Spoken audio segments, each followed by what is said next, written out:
ನಂತರ ನಿಮ್ಮಲ್ಲಿ ಸಾಕಷ್ಟು ಜನ ಬೆಳಗ್ಗೆ ಬಿಸಿ ಬಿಸಿ ಕಾಫಿನ ದಿನನ ಶುರು ಮಾಡಿರ್ತೀರಾ ಆ್ಯಂಡ್ ಫಟಾಫಟ್ ಅಂತ ರೆಡಿ ಆಗಿತ್ತು. ಒಂದಿದ್ದು ಮಂಡೇ ವ್ಲಾಗು ಸ್ವಲ್ಪ ಲೇಟಾಗಿ ಅಪ್ಲೋಡ್ ಮಾಡ್ತಾ ಇದ್ದೀನಿ. ಸಿಕ್ಕಾಪಟ್ಟೆ ಟೈಮ್ ಆಗಿಬಿಟ್ಟಿತ್ತು. ಸೊ ಓಡ್ಕೊಂಡು ಬಸ್ ಹತ್ಕೊಂಡು ಸೀಟ್ ಸಿಕ್ತು, ಸಿಕ್ಕಾಪಟ್ಟೆ ಖುಷಿ ಕೂಡ ಆಯಿತು. ಸೊ ಆಫೀಸ್ಗೆ ಹೋಗಿ ಎಲ್ಲ ಕೆಲಸನ ಮುಗಿಸ್ಕೊಂಡು ಲಾಗೌಟ್ ಮಾಡಿ ಆ್ಯಂಡ್ ಒಳ್ಳೆ ಸ್ಟ್ರಾಂಗ್ ಆಗಿ ಟೀನ ತೊಗೊಂಡು ಕುಡ್ದಾಯಿತು. ತುಂಬ ದಿನ ಆಗಿತ್ತು ಟೀನ ಕುಡ್ದು. ಸೊ ಅದಾದಮೇಲೆ ನಾನು ಕತ್ಲೆ ಆಗೋ ಅಷ್ಟರಲ್ಲಿ ಮನೆ ಸೇರ್ಕೋಬೇಕು ಅಂದ್ಬಿಟ್ಟು ಬೇಗ ಅಲ್ಲಿಂದ ಹೊರಡು ಬಂದಿದ್ದಾಯಿತು.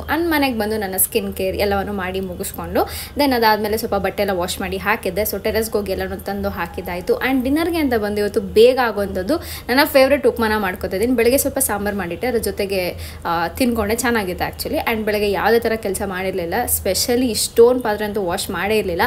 ಸೊ ಫಟಾಫಟ್ ಅಂತ ಎಲ್ಲವನ್ನು ವಾಶ್ ಮಾಡಿ ಎತ್ತಿಟ್ಟಿದ್ದಾಯಿತು. ಆ್ಯಂಡ್ ಈ ಕೆಲಸನ ಈಗ ಮುಗಿಸಿದ್ರೆ ಬೆಳಗ್ಗೆ ಸ್ವಲ್ಪ ಕಷ್ಟ ಕಡಿಮೆ ಇರುತ್ತೆ, ಕೆಲಸ ಕಡಿಮೆ ಇರುತ್ತೆ, ಸಾರಿ.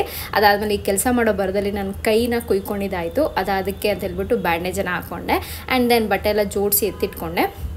ಬಿಕಾಸ್ ಇವತ್ತು ಮಾಡಿಲ್ಲ ಅಂದರೆ ಡೆಫಿನೆಟ್ಲಿ ನಾನು ಇನ್ಯಾವುದೋ ಈ ಕೆಲಸನ ಮಾಡಲ್ಲ. ಬಿಕಾಸ್ ವೀಕ್ವರೆಗೂ ಹಾಗೆ ಬಿಟ್ಬಿಡ್ತೀನಿ. ಸೊ ಹಾಗಾಗಿ ಸ್ವಲ್ಪ ಬಾಡಿ ಕೇರ್ ಎಲ್ಲ ಮಾಡಿ ಮುಗಿಸಿ ಇದನ್ನು ಎಂಡ್ ಮಾಡಿದ್ದಾಯಿತು. Thanks for watching. ಬೋ